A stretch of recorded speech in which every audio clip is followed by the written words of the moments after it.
قرآن مجید میں عورتوں کو کھیتیاں کیوں کہا گیا؟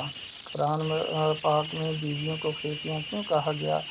یہ قرآن پاک کا اعجاز ہے، کیونکہ قرآن پاک پر جتنا غور کیا جائے اتنے ہی زیادہ مفاہیم سمجھ میں آتے ہیں اور نئے طرح سے وہ مفہوم کھل کر آپ کے سامنے آ جاتے ہیں۔ ہمارے ہاں ایک آیت کو عموماً میاں بیوی کے جنسی تعلقات کی حد تک محدود کر دیا جاتا ہے۔ یقیناً سیاق و سباق کے حوالے سے دیکھیں تو حکم ایسا ہی ہے، لیکن سوال یہ ہے کہ اس آیت کو بڑے پینوس پر کیوں نہیں دیکھا جاتا؟ پہلے سورہ بقرہ کی آیت مبارکہ دیکھیں، نساؤکم حرث لکم فأتوا حرثکم أنی شئتم، تمہاری عورتیں تمہارے لیے کھیتیاں ہیں، تو آؤ اپنی کھیتی میں جس طرح چاہو۔ مجھے اس سے اختلاف نہیں کہ یہاں اسلام خانگی الجھنوں کو دور کرتے ہوئے رہنمائی کر رہا ہے، لیکن غور کریں کہ کھیتی کی ہی مثال کیوں دی گئی۔ یہاں لفظ کھیتی نے مجھے سوچنے پر مجبور کیا کہ تمہاری عورتیں تمہاری کھیتیاں ہیں۔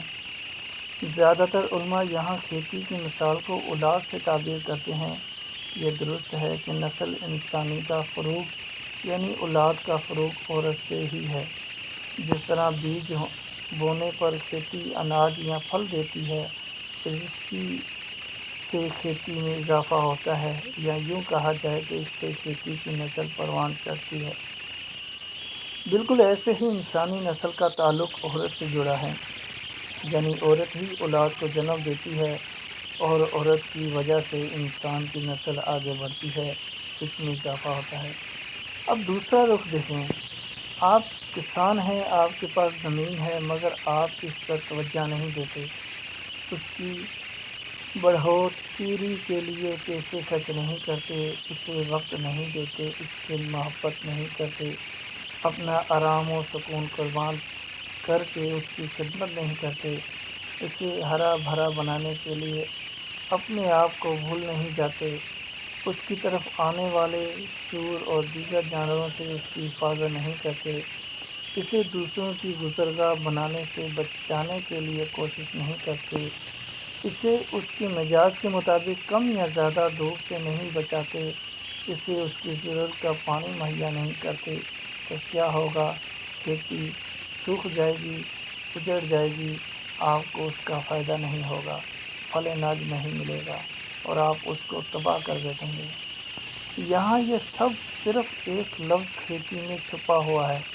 اگر آپ شادی شدہ ہیں تو آپ کی بیوی بھی اسی کھیتی کی طرح آپ کی توجہ چاہتی ہے۔ وہ چاہتی ہے کہ آپ ہر بات بھول کر اس کے نخرے اٹھائیں، اسے توجہ دیں، اس سے اپنی محبت کا اظہار کریں، ہر روز اس کے آس پاس رہیں، اس کی ضروریات کا خیال رکھیں، اس کے محافظ بنیں، اس پر پیسے خرچ کریں، اس کے حق میں دوسروں کے سامنے کھڑے ہوں، اس کی طرف دیکھنے والے سوروں کو مار بھگائیں، اس کو خوش رکھیں دیں، اس کو خوش دیکھنے کے لیے اس کے آرام و سکون کے لیے محنت کریں۔ جب آپ اس میں سب مہیا کریں گے تو یقیناً وہ ہری بھری رہے گی، اس کا لہلہانا آپ کے دل کو خوش کرے گا، لیکن اگر ایسا نہیں کرے گی تو وہ مرجھا جائے گی اور پھر اسے دیکھ کر آپ بھی خوشی محسوس نہیں کر سکیں گے۔ یہ فطرت ہے، یہ قدرت کا اصول ہے اور یہ قرآن کی ایک آیت مبارکہ میں چھپی ایک حقیقت ہے۔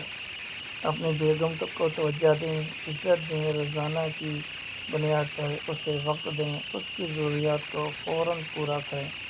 عورت اتنی ہی توجہ چاہتی ہے، ایک کسان اپنی کھیتی کو توجہ دیتا ہے، جتنی توجہ انسان اپنی ایک کھیتی کو دیتا ہے۔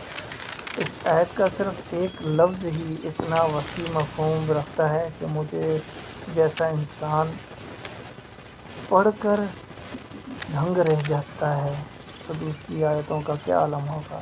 تو آج کے بعد کوشش کیجیے کہ آپ جب کبھی بھی قرآن پڑھیں تو اس کو سمجھنے کی، لکھنے کی اور اس پر درست معنوں میں عمل کرنے کی بھی کوشش کریں۔ جزاک اللہ خیر۔